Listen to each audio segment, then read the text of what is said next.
So, how do you know it's a disorder and not a trait? Who wouldn't be a bit awkward when walking into a room full of strangers? Shyness is a trait. It's the initial awkwardness that precedes forced small talk. The mere dislike of the spotlight, but it's not distressing. Social anxiety, on the other hand, is the pervasive, intense fear of being judged, humiliated, rejected, or embarrassed in a social setting that leads to anxiety or avoidance. Although shyness and social anxiety share similar physical symptomatology, there are traits that differentiate them. And please remember this video is meant to be informative and should not be used as a rubric for self-diagnosis. If you have any personal questions or concerns regarding this topic, please consult a licensed professional. With that said, here are 7 signs that you're not just shy. Number 1, avoiding or escaping very public settings. When you find yourself in new surroundings, do you open up after a while or stick to a familiar group of people? Or maybe a bathroom nearby, or leaving early seems like a better sanctuary. Although a shy person may feel uncomfortable at the party where they don't know anyone, someone with social anxiety will avoid public settings altogether. This symptom can devolve into agoraphobia. Public situations such as dining out at a restaurant, dating, or returning an item to a store can be harrowing for someone with an anxiety disorder, where there are opportunities for rejection or embarrassment. If avoidance is not possible, those who have social anxiety may try to escape the whole situation by using extreme avoidance and escapist tactics or safety behaviors.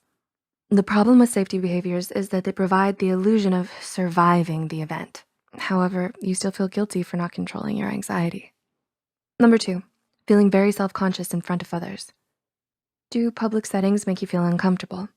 Does it feel as though people are watching and judging you? You might not even have everyone's attention, yet you still have an inexplicable fear that at some point, something will happen and everyone will start judging you.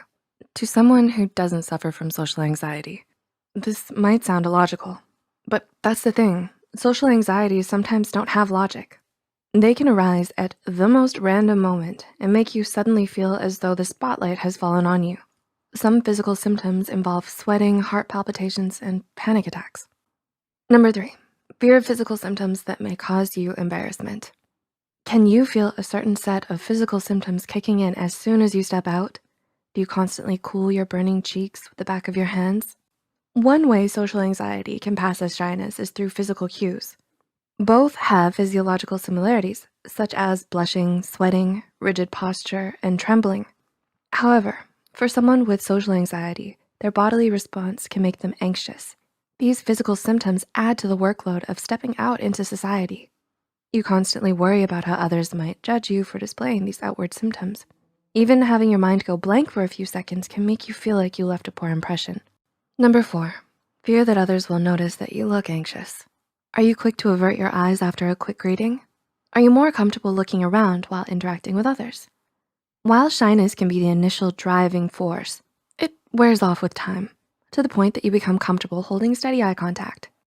On the contrary, social anxiety does not wear away after the first few moments of interacting.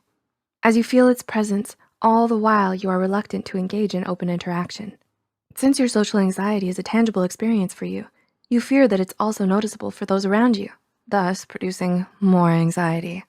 Number 5, having anxiety in anticipation of a feared activity or event. Is the mirror your trusty audience months before a public event? Before a big event like a presentation, it's normal to feel a bit anxious. If it's shyness holding you back, it can diminish over a while. However, if you experience social anxiety, you might think for months about all the things that could go wrong. In some cases, these thoughts can accumulate in your mind and lead you to avoid the event or situation. This behavior can be particularly damaging if it's school or work related. Having an honest support system can help alleviate the worst of the jitters. Number 6, a past negative social experience.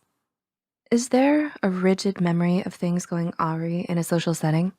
When you first experience a setback at a social event, it tends to take root in you in the form of dread.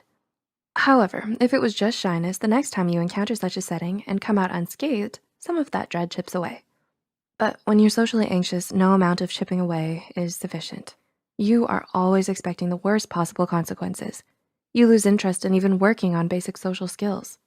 Although the definitive cause for social anxiety is unknown, researchers believe that underdeveloped social skills can lead to social anxiety. Being teased or bullied for being socially awkward can lead you to fear further social interactions and exacerbate social anxiety. And number 7, spending time after a social situation analyzing your performance and identifying flaws in your interactions. Do you mull over conversations way into the night? Are you constantly thinking up how you should have responded long after the topic is over? Sometimes we revisit past moments to learn from them and become better, but obsessing over a past detail usually ends with insecurities creeping out from the corners of your mind to make you feel inferior. However, for someone with social anxiety, obsessing over a small detail does not feel like a choice. Social anxiety is about seeing yourself through the lens of someone else. Hence, you might be prone to dwelling and analyzing past interactions, especially conversations. The trigger is in the part of the conversation that you keep replaying. Only when you figure out a better response can you let it go. Letting go is a difficult step, and it might take some time to learn. Everyone experiences anxiety to varying degrees, hence professional advice tailored to meet individual needs is essential to ensure positive results. Your apprehensions are by no means a reason for you to swear off from society. By seeking appropriate support and help, you can soon view the outside world as your conquered battlefield. Have you ever had the two mixed? What has helped you cope with social anxiety? Feel free to leave a comment down below.